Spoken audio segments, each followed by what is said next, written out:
Subscribe કરજો Swaminarayan tube ચેનલને અને બેલ આઇકન દબાવજો વિડીયોના નોટિફિકેશન માટે. જય સ્વામિનારાયણ. ભગવાન સ્વામિનારાયણે શિક્ષાપત્રીમાં એકાદશી વ્રત કરવાની આજ્ઞા સર્વે હરિભક્તોને કરી છે અને એ એકાદશીનું વ્રત કેવી રીતે કરવું તેની વિગતવાર માહિતી સંપ્રદાયના અન્ય ગ્રંથોમાં આપેલી છે. સામાન્ય રીતે એકાદશીને 11 પણ કહેવામાં આવે છે. 11 એટલે 11 રસોનો ત્યાગ. સામાન્ય રીતે એકાદશીને દિવસે 11 રસોનો ત્યાગ કરવાનો હોય છે. અને ભક્તો, આ 11 રસ એટલે ભોજનના 11 રસ નહીં, પરંતુ આપણા શરીરના 5 કર્મેન્દ્રિય અને 5 જ્ઞાનેન્દ્રિય તથા 11મું મન, આમ થઈને 11 ઇન્દ્રિયો હોય છે.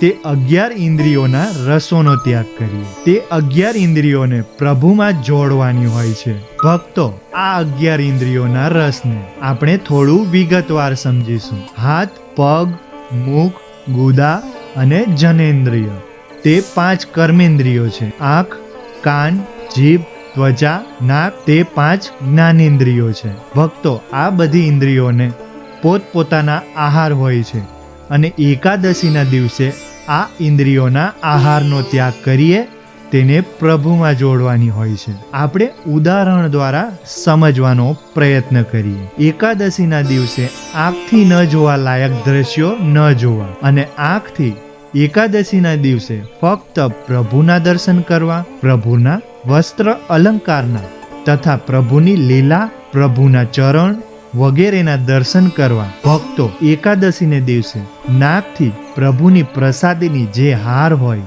સુગંધો હોય, પ્રભુને ચડાવેલું અત્તર હોય એ જ સૂંઘવું.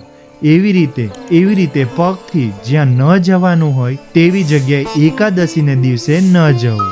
એકાદશીના દિવસે પ્રભુની પ્રદક્ષિણા કરવી, પ્રભુના મંદિરે જવું ઇત્યાદિ ક્રિયાથી. આમ એકાદશીના દિવસે જો તમે 11 ઇન્દ્રિયના આહારનો ત્યાગ કરીને અને 11 ઇન્દ્રિયોને ભગવાનમાં જોડશો અને પોતાને બ્રહ્મરૂપ માનીને પરબ્રહ્મની સેવા કરશો તો થોડા વખત પછી તમને ચમત્કાર જોવા મળશે.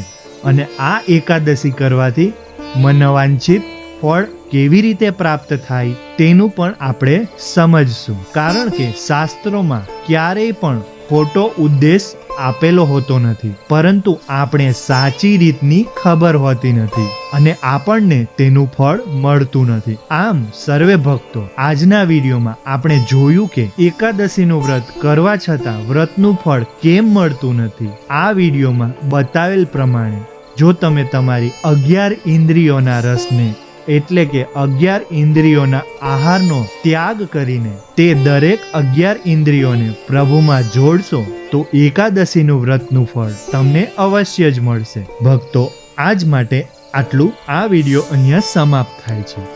સર્વને જય સ્વામિનારાયણ. જો તમે પહેલી વખત આ ચેનલ પર આવ્યા હો, વિડીયો સારો લાગ્યો હોય અને આવા જ ઇન્ફોર્મેટિવ વિડીયો તમે જોવા માંગતા હો તો ચેનલને સબસ્ક્રાઇબ કરી દેજો અને વિડીયોને લાઈક કરવાનું અને તમારા સગા સ્નેહીજનોને શેર કરવાનું ભૂલતા નહીં. તો મળીશું બીજા વિડીયોમાં. ત્યાં સુધી બધાને જય સ્વામિનારાયણ.